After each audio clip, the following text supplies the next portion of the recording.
우리들에게 주신 하나님의 말씀은 시편 60편입니다. 시편 60편의 제목이 이렇게 되어 있습니다. 다른 것에 비해서 상당히 길게 제목들이 되어 있습니다. 다윗이 교훈하기 위하여 지은 믹담 이렇게 되어 있고요. 골든룰에 해당할 수 있는 것이 바로 이 믹담이라는 것.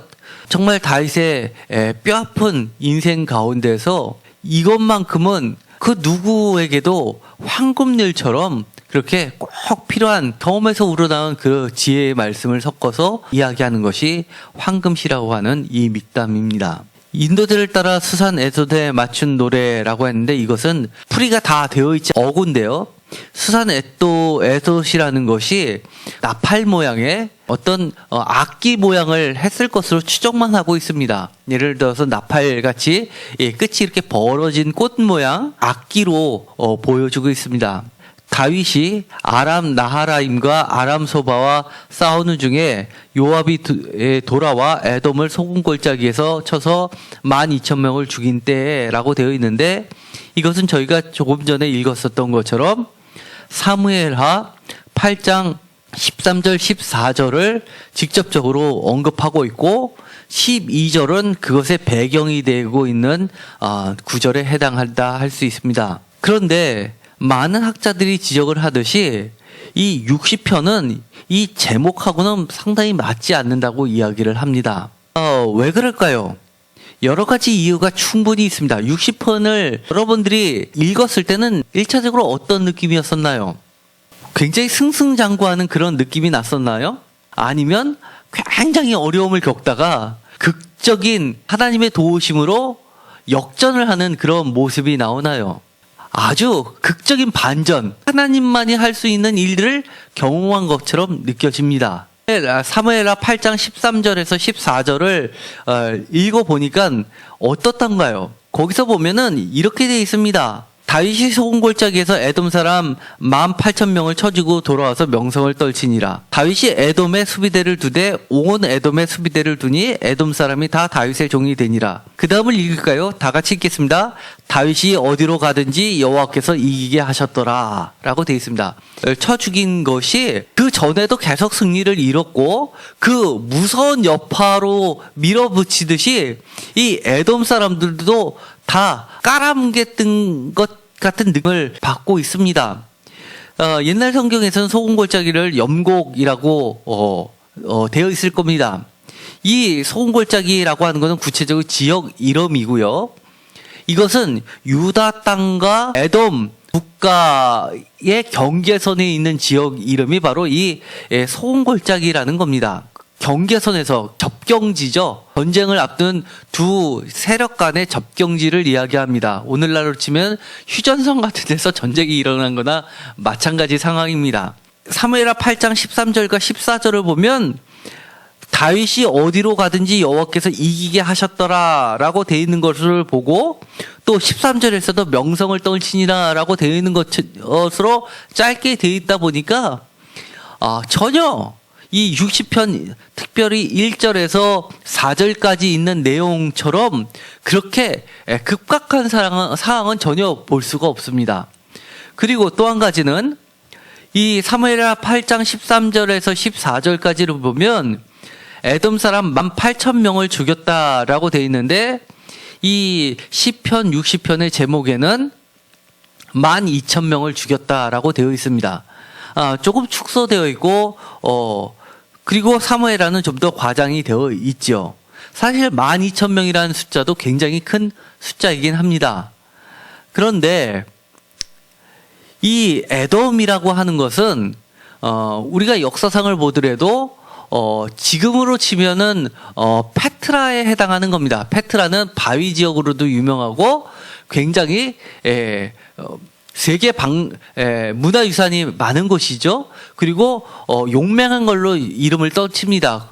요새라고 하고 정말 난공불락, 예루살렘보다도 오히려 훨씬 더 난공불락인 곳으로 유명한 지역들입니다. 그래서 우리도 보면 페트라 관광 지역을 이렇게 보면 우리가 보기에도 너무 멋있을 뿐만 아니라 어떻게 저기를 찾아냈지 했을 정도로 정말 바위로 된 커다란 이 골짜기인데 사람이 겨우 지나갈 수 있는 조그만 협곡들도 나오고 저 바위 위에서 화살 몇 개만 쏘면 밑에는 다 죽을 수밖에 없을 정도로 그렇게 보이는 지역이 바로 페트라라는 것입니다. 이 13절과 14절 사이에는 이 전쟁에 대한 내용이 전혀 묘사가 되어 있지 않다 보니까 남들이 보기에 그렇게 난공불락이라고 할 만한 데를 단숨에 정말 일사천리로 점령해버려서 명성을 떨친 것처럼 느껴집니다. 여호와께서 다윗이 어디로 가든지 모든 땅을 정복한 것처럼 읽혀진다는 겁니다. 이 명성을 떨치려면 어떻게 해야 됩니까? 우리가 조금만 더 반대로 그리고 폭넓게 생각하다 보면 다윗이 언제 명성을 떨쳤습니까? 다윗이 골리앗 사건입니다. 한마디로 도저히 그 누구가 하기 힘든 전쟁에서 승리했을 때 명성을 얻습니다. 이 사무엘하 8장은 아주 짧게 지나갔지만 여기서 명성을 떨치고 주변 사람들이 전부 다 놀랄 정도의 명성을 떨쳤다 하면 여기는 기록은 안 돼 있지만 몹시도 힘든 전투였다는 것을 우리는 짐작 가능합니다. 그런데 왜 이 사무엘하에선 그걸 생략을 시켰을까요? 다윗이 어디로 가든지 여호와께서 이기게 하셨다는 것을 좀 더 부각시키기 위해서 많은 부분을 생략했었던 것으로 볼 수밖에 없습니다. 이야기를 하는데 12절 같은 데 보면 역대상 18장 12절 보면 수루야의 아들 아비사가 서군 골짜기에서 에돔 사람 18,000명을 죽인지라 라고 그래서 이 전투에 임했던 사람을 다른 사람 이름으로 적고 있습니다. 사실은 이건 형제지간이기 때문에 요압이든 아비새든 다윗 편에서는 그야말로 군대 장관들이죠. 워낙 막강한 용맹한 군대 지략가들이었기 때문에 이걸로 봐서는 모든 전투를 올인했다는 것을 간접적으로 알 수 있습니다. 명장이란 명장은 다 투입되었다라고 우리가 짐작 가능합니다.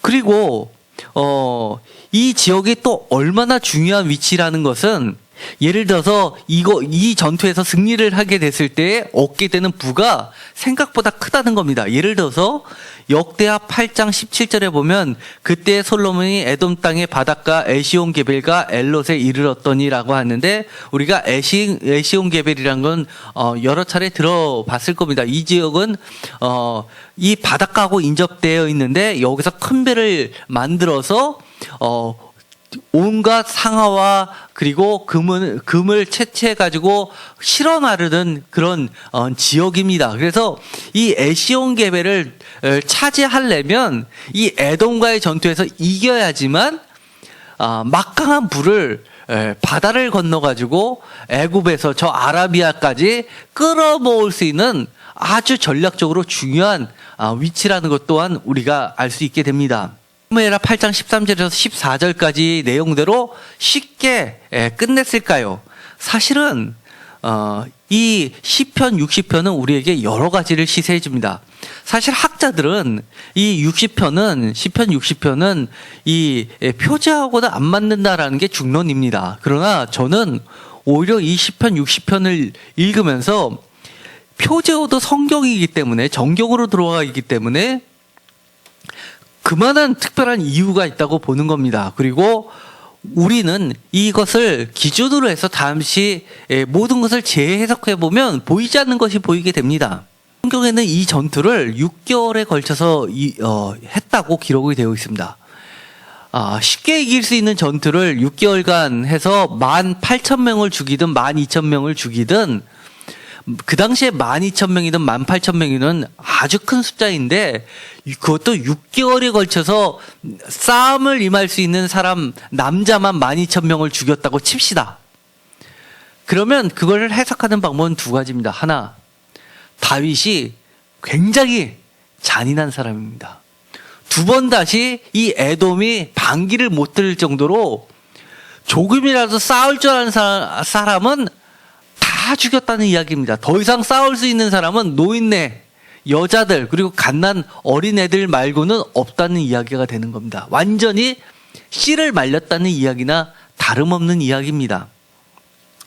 그것이 아니라면 두 번째, 이 시편 60편에서 이야기하는 것처럼 몹시 힘든 전투였다는 겁니다.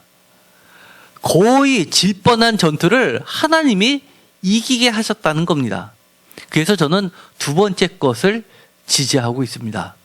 여기 60편을 보면 이렇게 되어 있습니다. 1절에 하나님이여 주께서 우리를 버리려 흩으셨고 분노하셨사오나 지금은 우리를 회복시키소서라고 하면서 자기네들의 상황을 어떻게 이야기하냐면 주님께서 우리를 버려 흩으셔서 그리고 또 분노하셔서 우리가 지금 이 상황에 처했다라고 이야기합니다. 하나님이 버리셨다라는 것은 더 이상 앞이 보이지 않는다는 이야기입니다. 그리고 2절을 보면 그 상황이 처절합니다. 어느 정도의 상황이냐면 주께서 땅을 진동시키사 갈라지게 하셨사오니 라고 되어 있습니다. 이 이야기는 꼭 대지진이 일어나는 것처럼 느껴집니다. 이 팔레스타인 지역 그쪽은 굉장히 지진이 한번 일어나면 무섭게 일어납니다. 그래서 예를 들어서 우리가 열왕기 상하를 할 때도 이야기했지만 북이스라엘 중에서 제일 막강하고 부자였던 왕은 여로보암 2세였습니다. 그런데도 불구하고 여로보암 2세가 아모스서에 보면 아주 순식간에 멸망한 것처럼 세력이 급속도로 기울었다는 것을 느끼게 됩니다. 그 이유는 딱 하나입니다. 지진 때문이었습니다. 우리가 또 잘 알고 있는 것이 있습니다.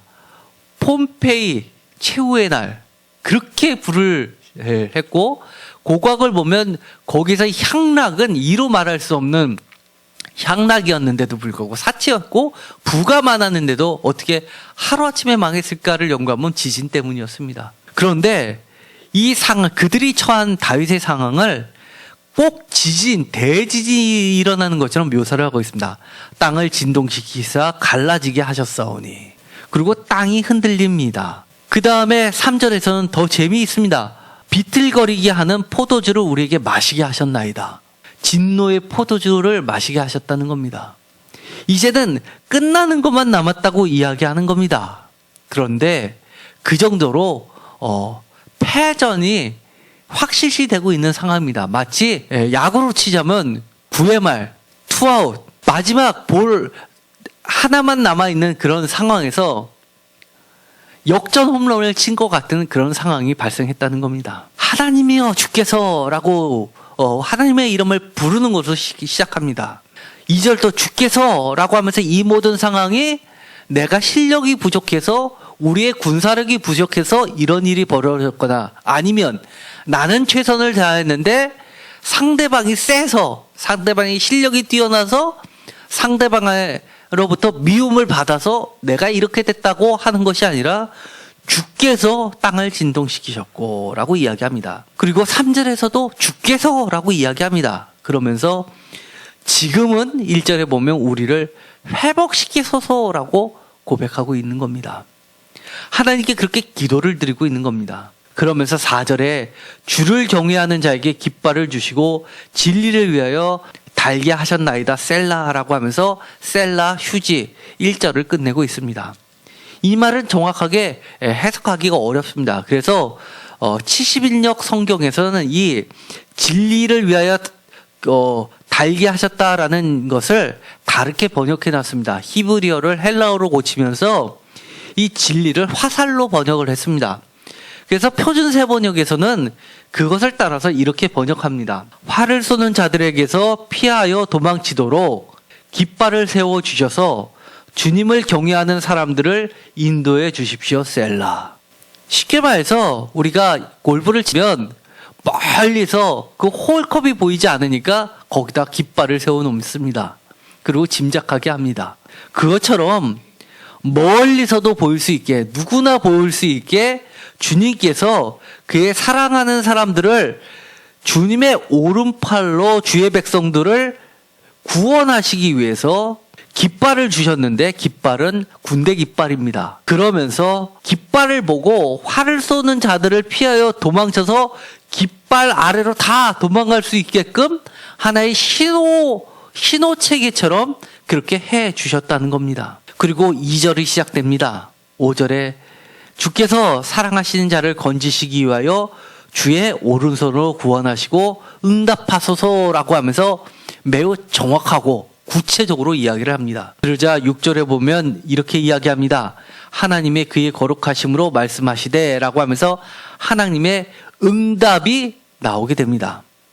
응답하소서라고 하니까 즉시 SOS를 치니까 답신이 오는 겁니다. 어떻게 오냐고요? 6절 하반절부터 다 같이 읽겠습니다. 내가 뛰놀리라, 내가 세겜을 나누며 숫꽃골짜기를 측량하리라. 길르앗이 내 것이요, 문학새도 내 것이며, 에브라임은 내 머리에 투구요, 유다는 나의 귀이며, 모압은 나의 목욕통이라. 에돔에는 나의 신발을 던지리라.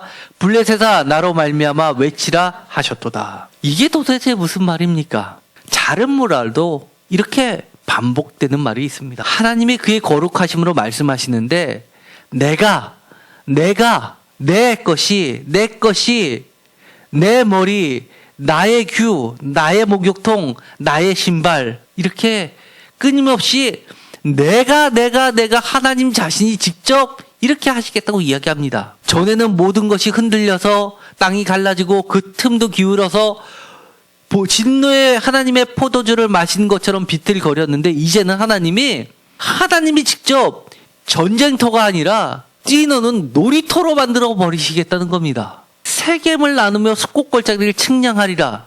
이거는 꼭 그거 같습니다. 여호수아가 가나안 땅을 정리하면서 제비를 뽑으면서 측량하고 여기는 너네 땅, 여기는 너네 땅, 여기는 누구 땅이라고 분할을 해 주시듯이 지금 이 전쟁터가 벌어지는 모든 것을 놀이터로 만드시고 그 너희보다 강한 자들을 다 나눠주시겠다고 말씀을 해주시는 겁니다. 특별히 이 세겜과 숫꽃은 의미가 깊습니다. 야곱이 바단 아람에서부터 출발해서 이 가나안 땅으로 삼촌을 피해서 형 에돔을 두려워하면서도 하나님이 그것을 물리쳐 주시면서 가나안 땅으로 다시 이끌어 주시는 과정 속에서 특별히 에돔을 상대로 평화롭게 보내시면서 그를 끌고 왔던 그 루트는 바로 세겜을 지나 숫꽃을 지나 가나안 땅으로 왔던 겁니다. 마치 야곱을 하나님께서 이끌어서 이스라엘로 만들어 주시면서 그의 아들들에게 그 땅을 분배하듯이 다시금 그렇게 하고 계시는 겁니다. 그러면서 길르앗, 바로 길르앗이 어디입니까? 요단강을 사이에 두고 요단강 동편입니다. 므낫세도 내 것, 에브라임은 내 머리에 투고라고 하는 것은 요단강을 끼고 서쪽을 이야기합니다. 다시 말하면 요단강을 사이에 두고 동편에서 서편까지, 그리고 그 위에서 이야기했던 것처럼 세곡과 숫꽃은 뭡니까? 이 갈릴리 지역을 포함해 가지고 이스라엘 전체를 반으로 쪼갰을 때 북부 쪽에 해당하는 겁니다. 쉽게 말해서 북에서 남까지를 이야기하는 겁니다. 동서남북을 다 얘기해서 북에서 남까지, 동에서 서까지를 내가 다 너에게 주겠다. 왜냐하면 이것은 원래 내 것이었으니까 라고 이야기를 하는 겁니다. 하나님이 내 것인데 내가 원하는, 내 사랑하는 자들에게 주시지 않겠느냐라고 이야기를 하는 겁니다. 그러면서 에브라임은 내 머리에 투구요, 유다는 나의 규다라고까지 이야기합니다. 심지어 지금 전쟁을 하고 있었던 그 대상들, 모압은 나의 목욕통이라고 했습니다. 에돔은 나의 신발을 던지리라 라고 이야기합니다. 목욕통, 마치 종 취급을 합니다. 나의 신발을 던지리라, 신발을 던진다 라는 이야기는 우리가 룻기를 할 때 이야기했습니다. 신발을 던져서 소유를 확정시키는 일을 했죠. 내 소유라는 걸 확실히 증거하는 증거물로 사용했던 겁니다. 블레셋아 나로 말미암아 외치라 하셨도다 라고 이야기합니다. 한마디로 이스라엘을 가운데 두고 모든 이스라엘을 지배하려고 하는 나라를 다 언급하시면서, 특별히 이 블레셋은 사울 때도 이 이스라엘을 지배했던 나라입니다. 다윗 때도 주적은 블레셋이었습니다. 골리앗도 블레셋 장군이었습니다. 그런 것들을 전부 다 하나님께서 주시겠다는 겁니다. 9절에 누가 나를 이끌어 견고한 성에 들이며 누가 나를 에돔에 인도할까? 마치 이러는 겁니다. 왕이 누가 저 견고한 성에 들어가서 저거를 부시고 저 성주의 목을 나한테 가져오겠느냐? 저 성을 바치는 자에게 내가 내 딸을 선물로 주겠다라고 하면 영화에서 보는 것처럼 모든 사람들이 달려 들어가서 싸우는 것처럼 하나님이 누가라고 질문합니다. 10절에 하나님이여 주께서 우리를 버리지 아니하셨나이까? 라고 되묻습니다. 정말 우리가 하나님의 말씀처럼 이길 수 있겠습니까? 하나님이여 주께서 우리 군대와 함께 나아가지 아니하시나이다. 우리가 지금까지 이렇게 힘들었던 거는 주께서 1절에 있는 것처럼 우리를 버려 흩으셨기 때문이고 주께서 진노의 잔을 마시게 하셨기 때문인데, 그리고 지금은 성을 가져오라고 하시는데 우리만 가면 뭐합니까? 하나님께서 우리 군대와 함께 나가지 않으면 아무 소용이 없는데 라고 이야기를 하는 겁니다. 그러면서 11절 우리를 도와 대적을 치게 하소서라고 이야기합니다. 11절 하반절을 다 같이 읽겠습니다. 사람의 구원은 헛됨이니이다. 아멘. 이 시의 진수는 이겁니다. 사람의 구원은 헛됨입니다. 이 고백이 나올 수 있는 것의 배경은 바로 1절에 있습니다. 1절을 다 같이 읽겠습니다. 하나님이여 주께서 우리를 버려 흩으셨고 분노하셨사오나 지금은 우리를 회복시키소서. 아멘. 1절의 내용이 무엇입니까? 우리가 11절을 보면 그 뜻이 분명해집니다. 지금은 우리가 이렇게 거의 죽게 되는 상황에 놓여 있다 하더라도 이 원인이 누구한테 있다는 겁니까? 하나님께 있다는 겁니다. 그렇기 때문에 우리가 사람을 쫓아다니면서 저쪽에다 돈을 주고 우리의 지원병을 보내달라고 요청하지 않고 하나님께 매달리면 이 재난도 하나님이 주셨기 때문에 우리를 회복해 주실 분도 누구라는 겁니까? 주께서라는 겁니다. 그래서 사람의 구원은 헛되니 하나님만이 우리를 회복해 주실 수 있는 분이다라는 믿음을 고백하는 겁니다. 12절에 이렇게 이야기합니다. 그러니 우리가 할 일은 뭐라는 겁니까? 다 같이 읽겠습니다. 우리가 하나님을 의지하고 용감하게 행하리니 그는 우리의 대적을 밟으실 이십니다. 그러니 우리가 해야 될 것은 하나님을 의지하고 두려워하지 말고 용기를 가져오고, 그리고 우리가 머뭇머뭇거리지 않고 이제는 행동으로 나서는 것만이 우리의 할 일이라는 겁니다. 나가서 죽을까라고 두려워하지 말고 도망갈까도 생각하지 말고 하나님이 우리와 함께 가신다고 하시니, 저것들은 내 소유다라고 하시니 우리는 나가서 용감하게 싸우면 하나님이 알아서 우리에게 제비 뽑아서 숫꽃 골짜기를 측량해서 우리에게 주실 것이고, 세겜을 나누어 주실 것이고, 길르앗도 주실 것이고, 그 다음에 모압도 목욕탕으로 쓰게 하실 것이고, 에돔을 소유물로 종으로 삼으실 것이고, 블레셋도 소리 질러 그러면 소리 지를 수밖에 없는 그런 존재로 만드시겠다는 것을 말하고 있습니다. 하나님은 우리의 대적을 밟으실 분이기 때문입니다. 이 시는 어떻게 이루어졌습니까? 언제 만들어졌습니까? 우리가 숨겨져 있는 성경 구절을 읽어야 됩니다. 그것이 하나님의 숨겨진 노트입니다. 하나님의 마음입니다. 성경에는 다윗이 어디로 가든지 여호와께서 이기게 하셨다. 13절 이 에돔 사람 18,000명을 쳐 죽이고 돌아와서 명성을 떨쳤다 라고 하는 것은 글자 그대로이지만 글자에 숨겨져 있는 하나님의 노트는 뭡니까? 이 60편에 이야기하는 것처럼 죽을 수밖에 없는 상황이지만 하나님께 요청했더니 6개월 만에 전쟁이 6개월이면 무지하게 긴 시간입니다. 6개월 만에 반전시켜 주셔서 이렇게 놀랍게 어디로 가든지 여호와께서 이기게 하셨더라라고 이야기합니다. 블레셋을 가서도 이기게, 에돔을 가서도 이기게, 모압을 가서도 이기게, 숫곳을 가서도 이기게, 세겜을 가서도 이기게 하셨다는 겁니다. 그래서 야, 너는 진짜 누가 보더라도 질 수밖에 없었는데 어떻게 이겼니? 역시 다윗 너는 하나님이 함께 계시는 사람이야 라고 명성을 떨치게 하셨다는 겁니다. 이 시편 60편은 철저하게 전쟁용으로 다 되어 있습니다. 우리 인생 전쟁 아닙니까? 우리 인생 눈에 보이는 칼, 활만 없을 뿐이지 영적인 전투가 끊임없이 일어나고 있지 않습니까? 지금 나는 편안하게 땅을 걷고 있는 것 같지만 내 마음속에서는 지금 땅이 갈라지고 그 틈에 내가 끼이고 언제 죽을지 모르는 상황 아닙니까? 사업이 흔들릴 때, 직장이 흔들릴 때, 가정이 흔들릴 때, 부부관계가 흔들릴 때, 교회가 흔들릴 때 우리가 사람 쫓아다니면서 아니면 관계를 회복해서 이 상황을 벗어나야지 또는 회복해야지라고 생각하지 말고 먼저 이것을 허락하신 원인이 하나님께 있다는 것을 깨닫고 하나님과 씨름하십시오. 하나님께 간구하십시오. 회복시켜 주실 분도 하나님입니다.